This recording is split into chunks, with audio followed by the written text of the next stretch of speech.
Yippee-ki-yay! Pauvre con! Tout le monde peut arriver à changer! Et va chier! Et va chier! Vous avez fabriqué une machine à voyager dans le temps à partir d'une DeLorean? T'aimes bien les omelettes? Tiens, je te casse les œufs. Je vais lui faire une offre qu'il ne pourra pas refuser. Là où on va, on n'a pas besoin de route. Hasta la vista, baby. Hi everybody, this is Peter Stormare and you are watching the Likez. I hope you enjoy this program as much as I do. So tune in, and tune out. This is a Russian space station, can you hear me?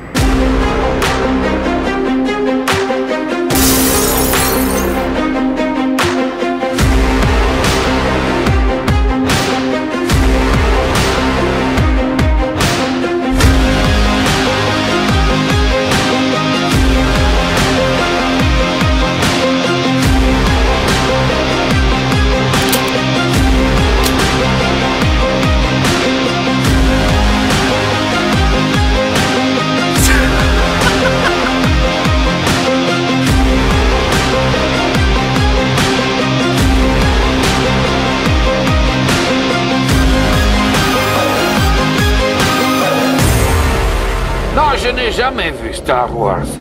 John. Hey! Peter, how are you, man? I'm pretty good. All set. Yeah. Yeah. Oh, it's so glad to have you on the show, man. So glad. Yeah. So happy to have you. Oh, you're up late. I'm sorry for being a little bit all over the place, but No, it's okay. is meetings. Sounds good. If you have Yeah. meetings, right? Yeah, absolutely. So, Peter, let me tell you, it is an honor for me to have you on the show. It's so good to see you, and you're such a legend to me. Let me tell you.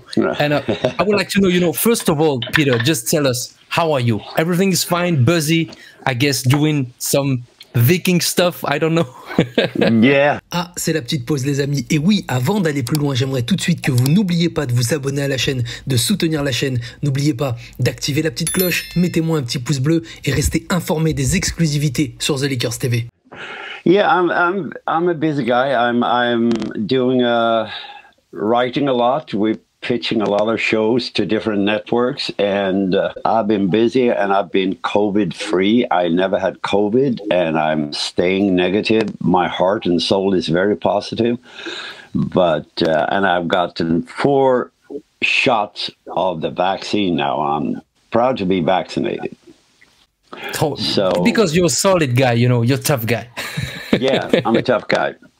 I did a movie in Nepal just a couple of in March, and I had to take 7 vaccines plus 3 more, on incremations. Oh, so I took 7 one day, and I got a little sick, but it was okay. The nurse said, you're going to take all 7 at the same time? Yep. Oh, 7? Yep. Sounds crazy. Yeah, you got to have everything, including rabies. Yeah. To be safe in Nepal or India, you got to have a lot of vaccines. So, Peter, Yep.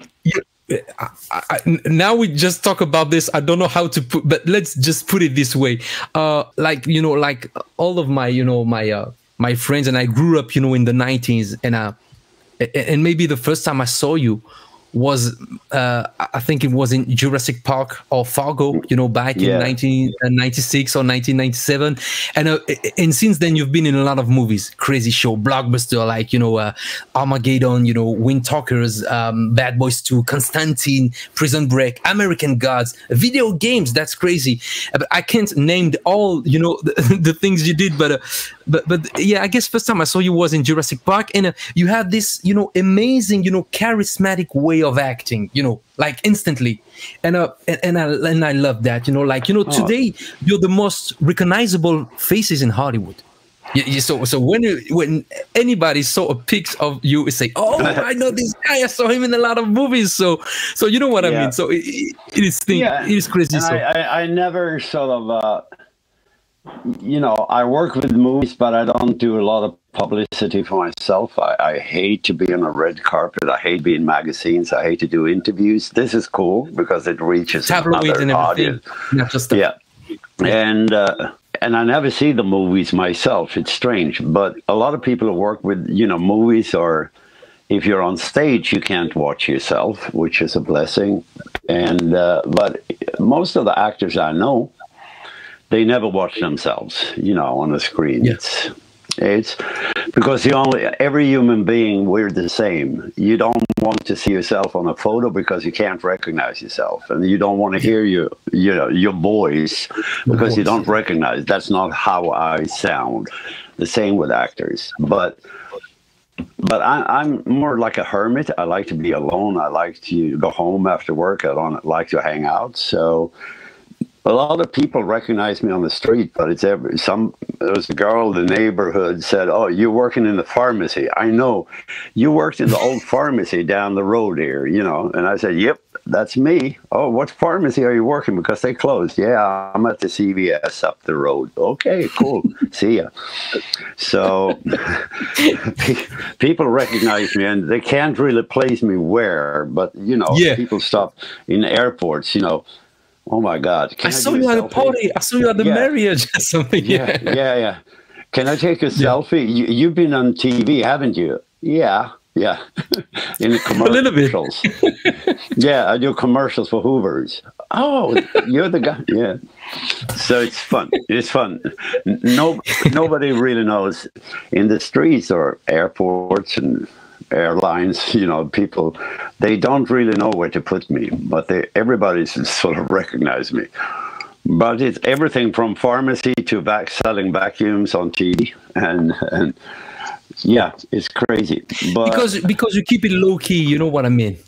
Yeah, I do. You're not, I guess you're not walking in the street like a big stars. You just keep it low key, like all of us, and then that's why people say, "Hey, maybe," I did some TV show myself here in France, and now when I'm walking down the street, say, "Hey, I saw you at I saw you at the birthday party." That's me. That's me. Yeah. No, it's just to have a good smile and say, "Yeah, that's right. Yeah, absolutely." Yeah, of course. Yeah, I do car commercials. Yeah, I'm the guy with the Lexus. Yeah. I love the one. Yeah, I do Hoover commercials. Yeah, the Hoover commercials are the best. So, like I said, we saw you in a lot of movies, and for most of them, you were playing, the bad guy or the main villain. Is this something, like you really enjoy to do? Like, I'm going to have fun on this one, or it's more because of the offer or demands, they come to you to play natural, the bad guy or something?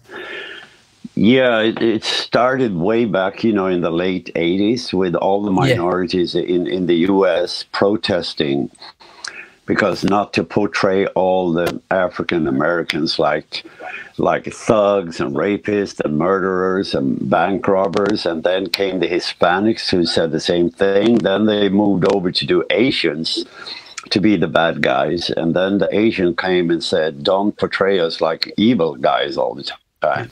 Then they went to the Arab world and had the Arabs being terrorists and stuff. And then they protested. So my timing in the late 80s was really good because Hollywood said, "Let's go back to the Russians and the Germans."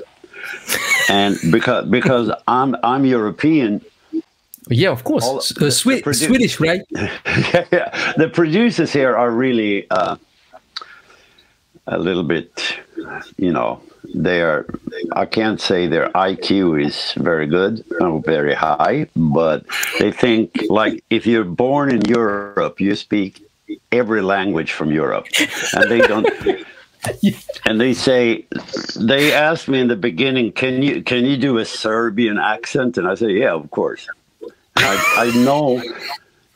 In a Hollywood movie, it's only one line in the beginning where the main character is meeting, somebody from Serbia. They have one line each in Serbian, and then they go over to English.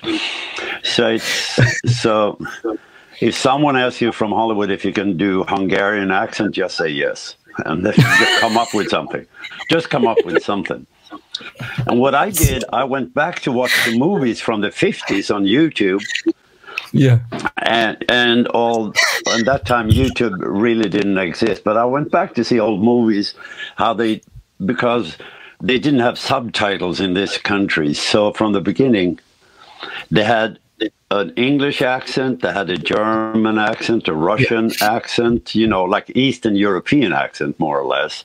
They had a more like a German accent, a Spanish accent, Italian accent. You talk like this, you know. And so I just watched those movies, and I listen, you know, the Russian, they talk like this all the time. You know, they have long vowels, and hey, come on, you know. And the Germans, they talk more like this, like a Schwarzenegger. Yeah, was ist dann los, mein Bruder? What's wrong with you then? You know, so it's... Or I even done English where they talk like this. No, oh fucking hell no. Get out of here, yo. You know, it's like... And you can do small parts, and I like doing small parts because it's fun to do 10 projects a year. Instead of just doing hitting one single note all the time. It's like being in a band. I like to play music, and I don't want to play the same fucking song over and over again. You know, I like it. I'm a musician too. You play guitar or something? Yeah, me too. Yeah, that's nice. Guitar and bass, and I sing, and I write a lot of songs. So, but it's, you know, I write everything from like gospel to metal. Because I want to be part of everything. I don't like to be in a corner and sometimes I turn down a lot of parts because we want you to do a Russian. And I say there's tons of real Russians. Use them instead.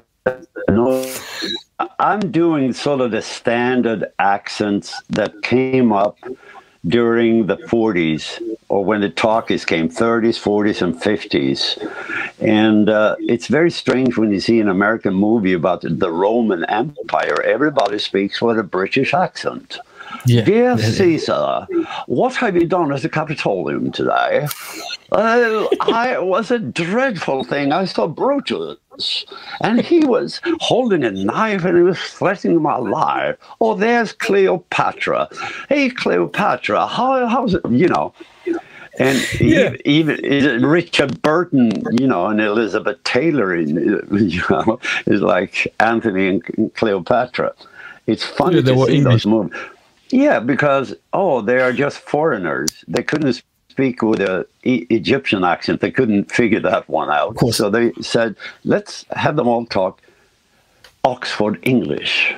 I am Marcus Antonius. An impressive title. Then there are other human beings, you know, it's a pastime. So the audience will understand. And because they couldn't do subtitles, and even, you know, all the popular Nazi movies, it's big American actors doing Nazis, talking like this. Yeah, come over here, Hans, and I will kill you. Yeah, good American, they must have felt terrible. Instead of, can you take a German actor? He can do it in German, but then we need subtitles. No one will see the movie. Oh, shit. Yeah, okay. I'll do it then. Okay, I have to talk like this. I'm evil.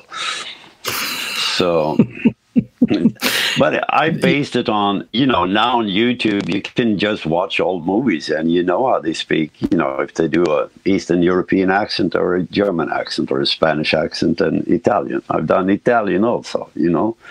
Hey, come here, come over here. What is your name? Huh? What is your name? Yeah, capiche? Okay. You know, it's like over here they don't really understand that Europe is a configuration of a lot of languages. And here they think everybody speaks the same language, or everybody knows exactly. We know like how to speak foreign language, an accent and everything. Yeah. That's crazy. You know, for a moment, stop boring question. You know, I would like to know more about you, you know, and for that, you know, I saw on the internet some quotes of you, and you just tell me if it's yours or not. I saw on the internet some quotes of you. You just tell me if it's yours or not, because I would like, if you can comment them, you know, comment a little bit them, you know. The first one is this one. Yeah. I started as a director, but I was too bored with actors. I preferred to act. It's from you? Yeah, yeah, yeah, yeah. Yeah. Tell me more about it. I love this quote. Well, I went to act. We have an academy like you have in France, you know, in all European cities or European countries. We have sort of an academy for ballet dancers, opera singers, actors, directors, producers, whatever, you know, painters. And I went to acting school, but I really, you know, my big interest was directing. So when I got to the National Theatre of Sweden just after the academy, I did the directing at the same time. And I also acted, but directing was my love, you know. And but then at one point when I was directing, you know, I got so bored.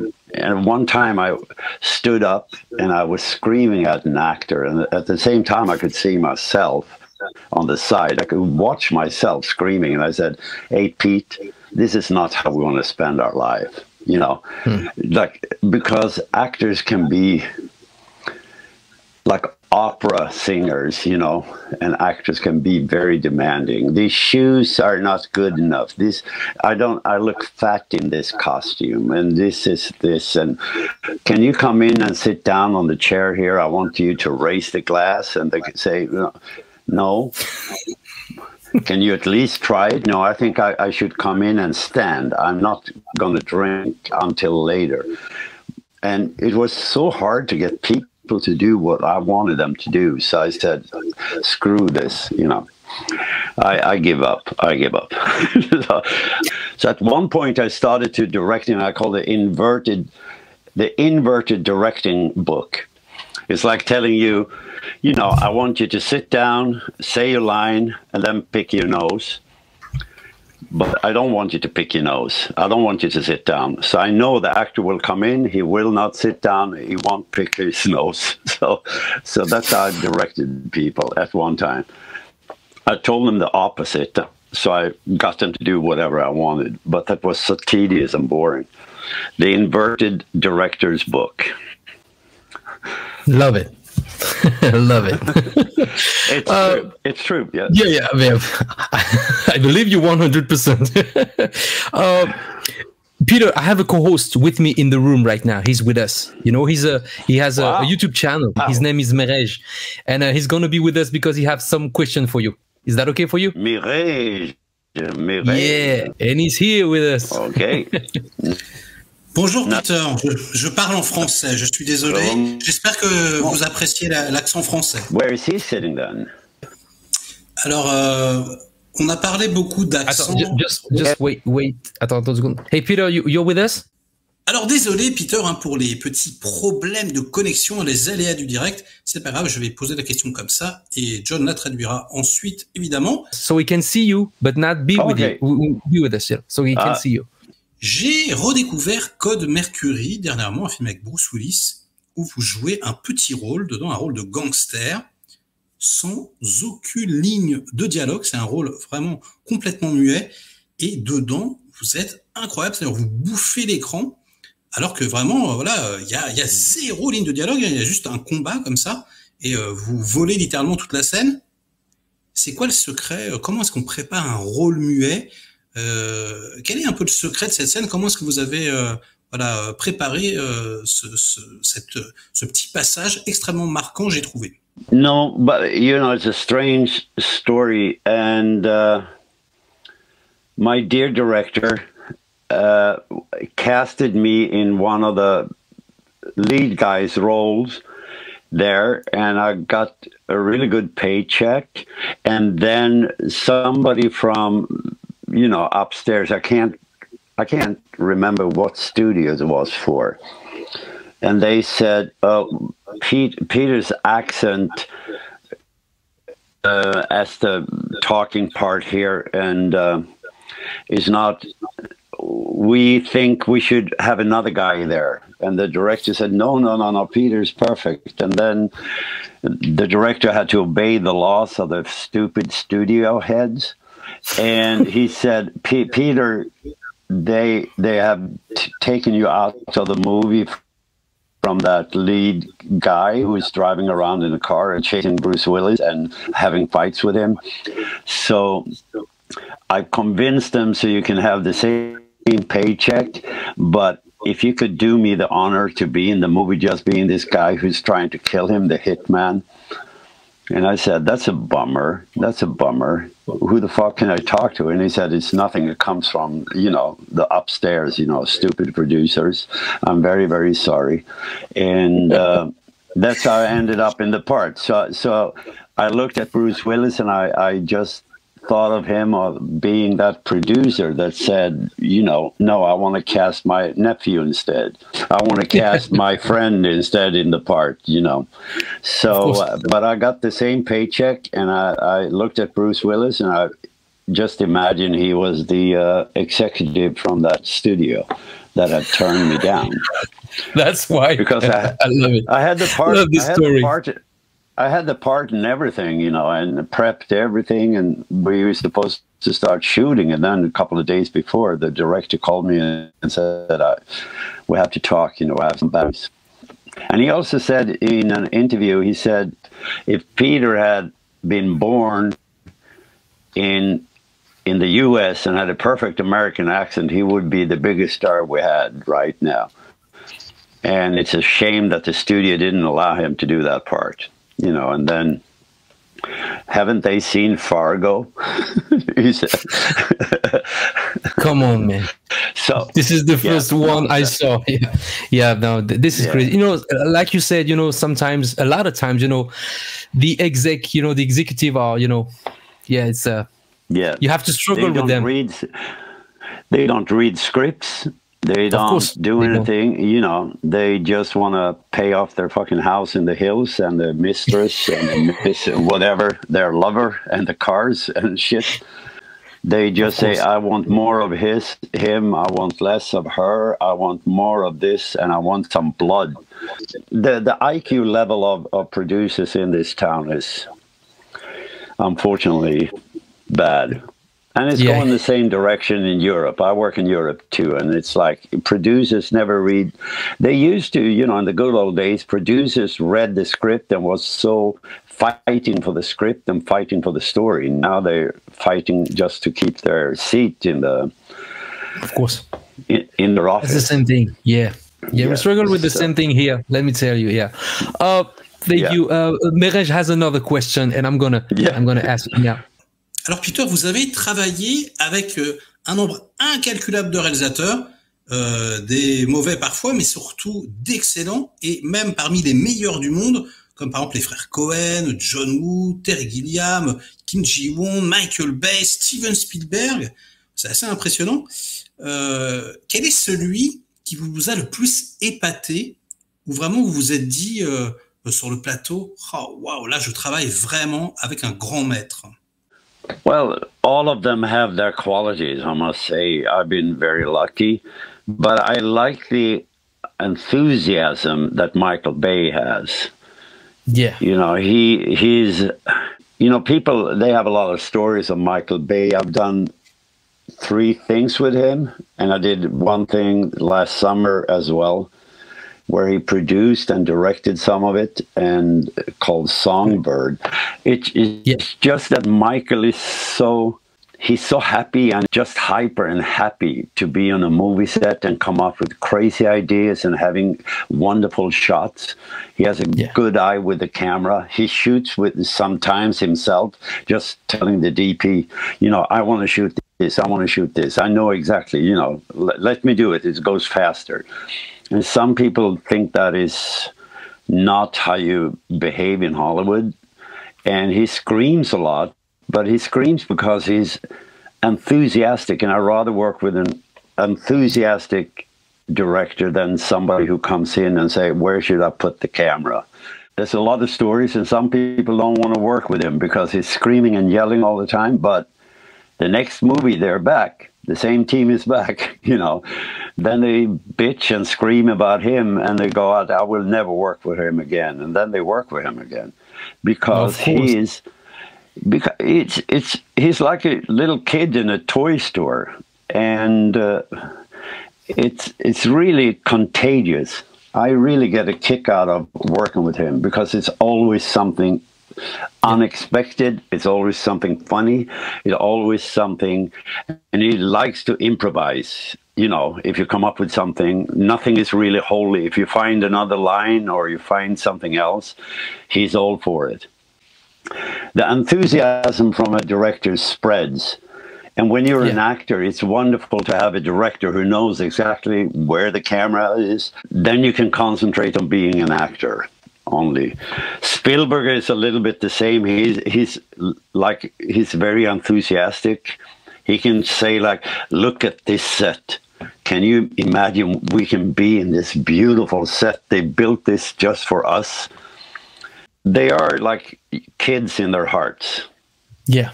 And I just like that. I mean, Coen brothers and Schumacher, Joel Schumacher was wonderful to work with. He was more like an artist, like an artistic guy, but very, very finicky about the clothes and everything. He was more stylized, and his movies maybe not as successful, but he was such a nice guy to be around because he also old school, being prepared, having read the script, knowing exactly what he wanted.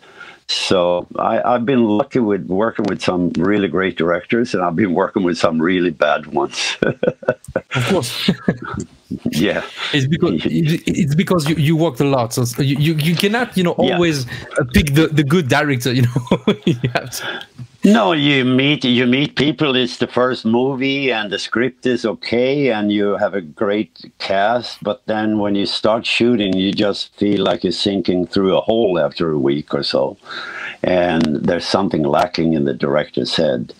And then the actors have to fix it. You know yourself being acting. Sometimes the actors have to come up with ideas how to solve a scene, and then you stop being an actor. You're like a electrician, you're a prop master, you're a camera operator, you're an actor and a director.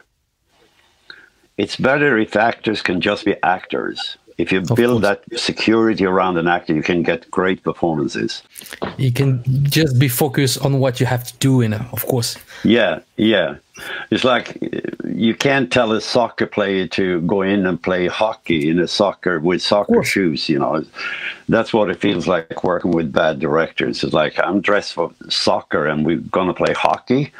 You know, I'm going to hurt myself here. Yeah. So but you know, you learn for everything you do. And most of the things I've done, even in bad productions, I try to do the best I can with my character, at least. And sometimes working with other actors, you come together and you solve scenes because the director is nowhere to be found, really.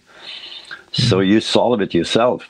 And sometimes that's good, but most of the times it's too exhausting. Too exhausting. Yeah. Peter, before I let you go, yes, just tell us what is next for you. Oh, my dear Lord. Actually, I have to tell you a secret. I'm going to France really in a couple of days because I'm going to be, it's 30 years now in Sweden. They've done something called The Prisoners of the Fort. It's a French production that everybody does in Europe. You know, you have a Norwegian, Swedish, Finnish, Hungarian, you know, Spanish. They all go to this like old prison out in the sea. Yeah. Yeah, you know, this is in France. In France, this is Fort Boyard. You know. Yeah, it's in the middle of the sea. You know. I've been invited for 30 years to be on the program, and I've said no all the time. I don't want to compete. I don't want to act in it. I don't want to be part of it because I think it's kind of stupid. But now it's been 30 years, and they asked me to be. There's a guy sitting up in a tower. I'm sure you have it in France. It's very popular in France, too. There's a guy sitting in the top of a tower asking questions to give him a key. Yeah. And I'm going to be a pirate, you know, that is half blind and half deaf and half mute. And I'm going to be up there and I'm going to do like more a Monty Python, like John Cleese thing, you know, asking questions. I'm going to talk very loud, and singing songs and all. and I see two people. Oh, you two brothers. No, it's only me here, sir. Who is the other one then? Oh, I see double. Yeah, all right. We have a question. I'm asking the spirits from the deep sea. We have a question for you. Let's see. Where's the question? Here it is. And I don't want to read in the book and stuff. I want to do like a crazy person that younger people will like, instead of everything I've seen. I've never seen the program really, but I've seen, and I got tapes from and everybody that's up there in the tower, they are like, I have to ask you a question. What is blah, blah, blah, blah, blah, blah. Very like a librarian or a headmaster in school. You know, it's like no fun. So I want to do a funny character that is completely bonkers, you know, singing and drinking rum and half drunk all the time. Love it. Yeah, I'm totally. Yeah. So I'm going to be in France there for 2.5 weeks. So you can come down and visit. Of course. Yeah, I will let you. Live show. Yeah. I will be in touch with you. Yes. You let me know. Yeah. Of course. Yeah, that would be fun. Peter, thank you for your time, man. It was so nice to share this. I told Tessa, you know, I would like to have Peter like for maybe 10 minutes, and it's just like 15 minutes. So I just thank you for your time, and thank you for the conversation. Absolutely. Yeah. Thank you for the conversation. It is all about the show, and we stay in touch, of course. I'm gonna try to put Merej. He's gonna say goodbye to you. Il m'a mis comme ça. Peter, I hope you can hear me. It was a great pleasure. Très bien. It was a great pleasure to be here. I'm very glad to meet you. C'était pas très simple à cause de problèmes de connexion. En tout cas, merci beaucoup et j'espère à très bientôt. Merci. Yeah. I see you maybe in end of May live. You might come down to Fort Boyard. Fort Boyard. Merci beaucoup. Merci infiniment. Merci beaucoup. So thank you, Peter. We stay in touch. Bye, God bless you, and stay safe, brother. Stay safe. Bye. You betcha. Yeah. Bye. Thank you. Bye.